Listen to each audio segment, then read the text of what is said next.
ये चैनल केवल मनोरंजन के लिए है। हम किसी भी तरह के अंधश्रद्धा को बढ़ावा नहीं देते। अब और देर करना सही नहीं होगा। हम कल सुबह होते ही वापस लौट जाएंगे सुभाष। क्या मजाक कर रही हो तुम? खजाने के इतने करीब हैं हम और अब वापस चले जाए? मेरी सालों की मेहनत यूं ही मिट्टी में नहीं मिल सकती। ये सब हम किसके लिए कर रहे थे सुभाष? मोहित के लिए ना? कुछ अच्छा हुआ उसके साथ? जब से यहाँ आए हैं सब कुछ अजीब ही हो रहा है। किसी को बैठे बिठाए पैरालिसिस अटैक कैसे आ सकता है?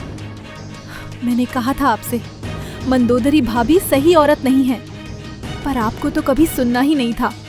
अचानक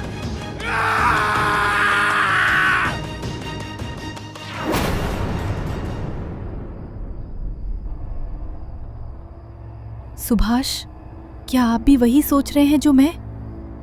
देखिए ना, रास्ते के ये पेड़, ये मोड़, सब वैसे ही हैं। 20 साल बीत गए, पर ऐसा लग रहा है जैसे कल की ही बात हो। तब मोहित सिर्फ 2 साल का था, मेरी गोद में सिमटा हुआ छोटा सा। हम कितनी बदहवासी में भागे थे ना उस रात। पीछे मुड़कर देखने की हिम्मत तक नहीं थी हम में। अपनी भरी पूरी खानदानी हवेली को एक पल में छोड़ दिया। लोग पूछते रहे, गांव वाले आज तक कयास लगाते हैं कि आखिर अर्कसेन निवास की उस बहू और बेटे को क्या हुआ था जो रातों रात गायब हो गए। पर हमने कभी किसी को कुछ नहीं बताया। बोलिए ना सुभाष, आज भी चुप रहेंगे? 20 साल तक हमने इस राज को सीने में दबाकर रखा, एक दूसरे से भी कभी जिक्र नहीं किया। लेकिन आज वक्त ने हमें फिर उसी दरवाजे पर लाकर खड़ा कर दिया है। पूरी लाइफ आपने मुझे राजस्थान जाने ही नहीं दिया पापा। ऐसा लगता था जैसे वहां कदम रखते ही कोई मुझ पर काला जादू कर देगा, और अब आप हमें खुद हवेली जा रहे हैं। कैन यू इमेजिन मम्मी, पापा हमें कुलधारा ले जा रहे हैं। तेरे पापा कब, क्या और क्यों करते हैं ये वही जाने मोहित। बस अपनी तय रफ्तार से राजस्थान कुलधरा की ओर बढ़ रही थी। रात के ठीक 2 बज रहे थे। बस गांव की सीमा पर रुकी हुई थी। सभी सवारी अपनी जगह वैसे ही बैठे हुए थे जैसे होने चाहिए थे। गांव की सीमा से ही हवेली साफ साफ दिखाई दे रही थी। खेतों के बीचों बीच खड़ी हवेली चारों तरफ हरियाली से ढकी दिखनी चाहिए थी, पर ऐसा नहीं था। हवेली के आसपास की जमीन सूखी, बेजान और मरी हुई पड़ी थी। हवेली के ठीक सामने गांव का सबसे पुराना कुआं, जो कभी पानी से भरा रहता था, आज काला पड़ा हुआ। उसके पास खड़े होते ही ऐसा लगता था जैसे वो पानी नहीं, बीते सालों की चीखें जमा करके बैठा हो। मोहित हवेली के पास जाता है। ताई जी नमस्ते। बहुत वक्त लगा दिया लौटने में बेटा। पहले देखी होती इस हवेली की चकाचौंध, बहुत रौनक हुआ करती थी यहाँ। अब तो सब खत्म हो गया। अब उसके लिए तो आप हमें जिम्मेदार नहीं ठहराएंगी भाभी, वरना जब यहाँ थे हर बात का इल्जाम हम पर ही लगाया जाता था। सभी हवेली के अंदर बढ़ते हैं। बाहर से हवेली जितनी बड़ी दिख रही थी, अंदर कदम रखते ही उतनी ही सिकुड़ी हुई लगने लगती है। अंधेरा पसरा हुआ था। ऐसा लग रहा था मानो हवेली में हो रही हरकतों को कोई देख रहा हो। सुभाष केतकी एक कमरे में चले। रात के 3 बजे दरवाजे की खटखट से केतकी की नींद खुलती है। पूरी हवेली खाली हो गई, फिर भी इन लोगों को चैन नहीं है। आ रही हूं। केतकी दरवाजा खोलती है। दहलीज के उस तरफ एक बूढ़ी औरत कमर झुकाए खड़ी थी। तो आ गए हो तुम लोग, बहुत वक्त लगा दिया हो। मैं जरा गांव से बाहर गई हुई थी तो मिलना नहीं हुआ। आप पहचाना नहीं क्या मुझे? मैं तेरी सास की सबसे बड़ी जेठानी। 8-10 लोगों का परिवार रहता था इस हवेली में ताई जी, और उस वक्त घूंघट में ही रहती थी मैं, तो गिनती के ही लोगों को देखना हुआ था। मैं इन्हें जगाती हूँ। केतकी वापस अपने कमरे में आकर देखती है, पर वहां सुभाष नहीं होता। केतकी फिर से दरवाजे की ओर देखती है।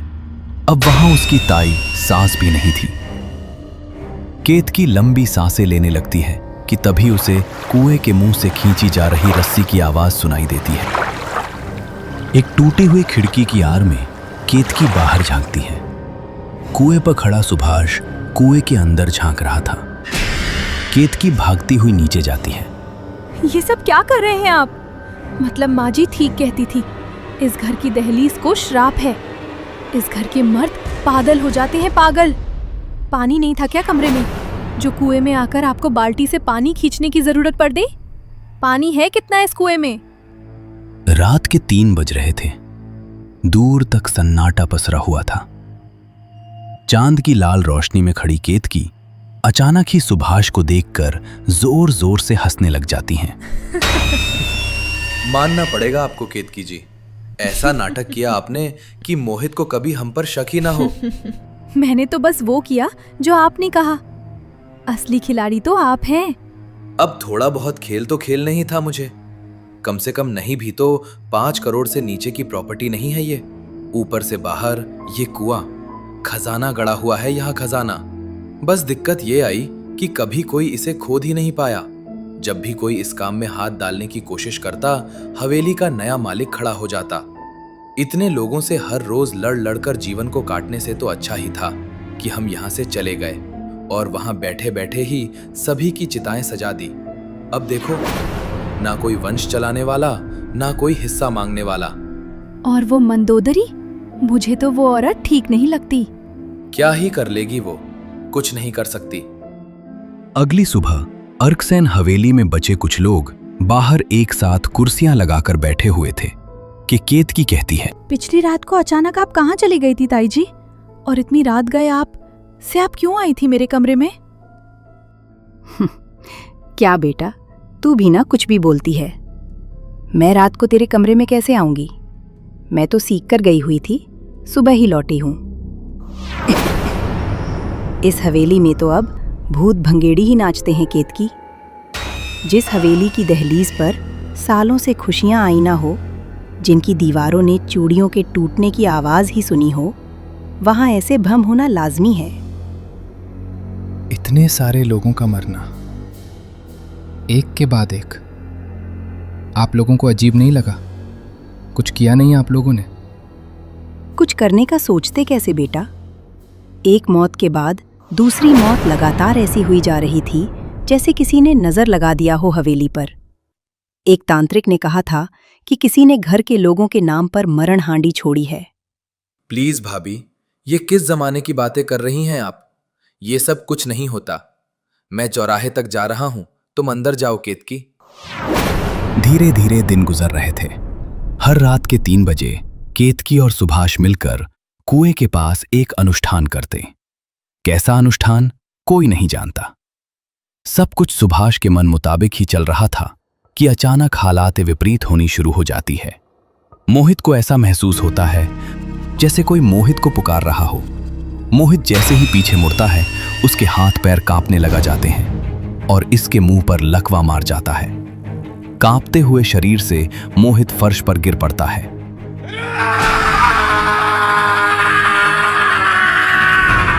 मोहित की आवाज सुनते ही सुभाष और केतकी तुरंत वहां पहुंच जाते हैं।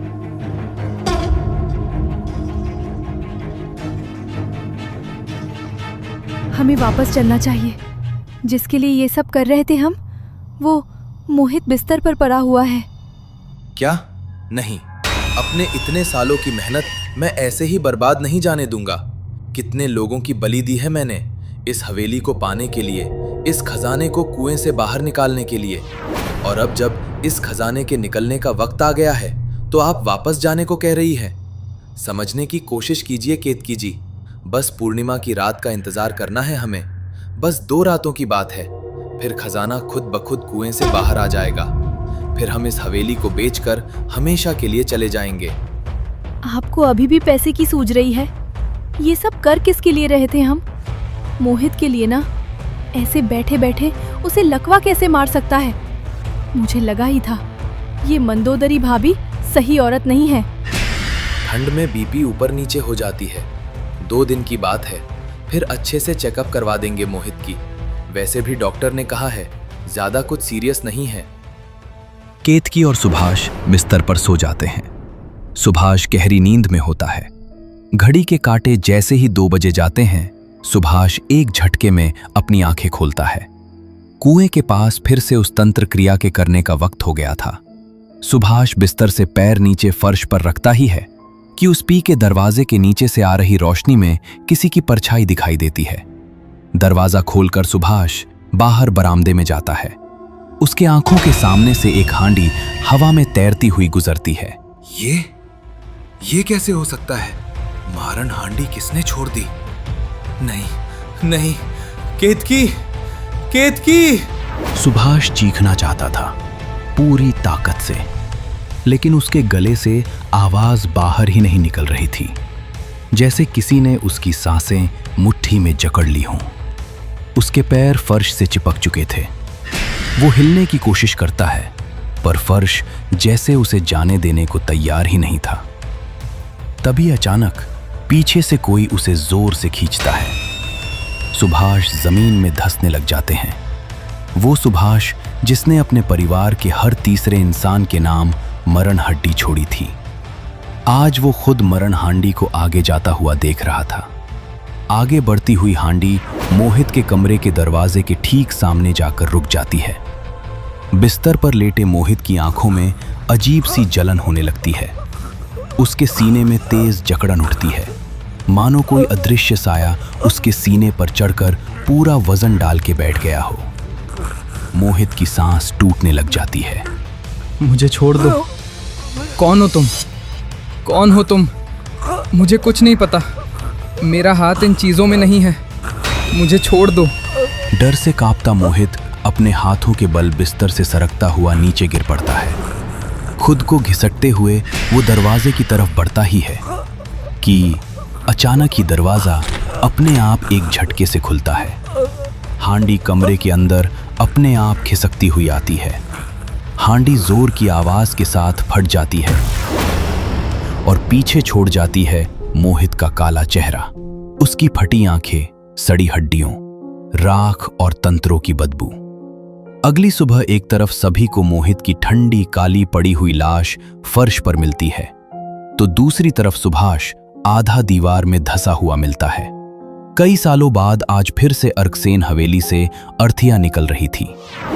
सफेद साड़ी में हवेली के आंगन में बैठी केतकी के पास अब अफसोस के सिवा कुछ भी नहीं रह गया था। लोग कहते हैं वो हवेली आज भी वही जर्जर पड़ी है। रात को वहां से अजीबो गरीब आवाजें आती हैं। कुलधरा, मैं जब भी कोई किसी के साथ बुरा करने की सोचता है, अर्कसेन हवेली की दास्तान उसके सामने आकर उसे रोक देती है। कुछ लोग सिर्फ पैसों के लिए अपने ही परिवार के पीछे पड़ जाते हैं, जबकि पैसा तो इंसान की ही बनाई हुई चीज है। फिर भी उन्हीं पैसों के लिए हम अपनी इंसानियत भूल जाते हैं। आपकी इस पर क्या राय है? हमें कमेंट्स में जरूर बताइए।